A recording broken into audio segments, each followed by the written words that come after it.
There are two ways in which I can remove the background from an object.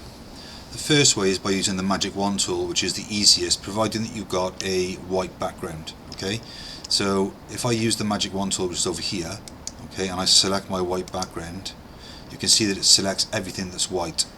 Okay, if I press the delete key on the keyboard, you can see it removes the background of the image. So that's one way in which I can use the magic wand to delete the background. Another way I can do it, if you've got a more complex shape, I'll just escape that, is by using the eraser tool, which is up here. Okay, so if I click the eraser tool, I've got options at the bottom here that allow me to select the size of my eraser tool and the edge of my eraser tool. So if I chose a square edge or a round edge, I can also choose the gradient, so how much it cuts into the shape as I get closer to it. So let's select a small eraser.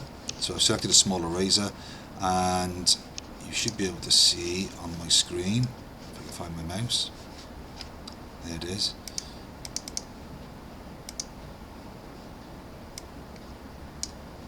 Okay, there's my pointer, you can see there. Okay, if I start rubbing out, okay, you can see that it's rubbing out there. Alright, so I can use that. I can reduce the size of my eraser, and I can get in between these. I can also zoom in.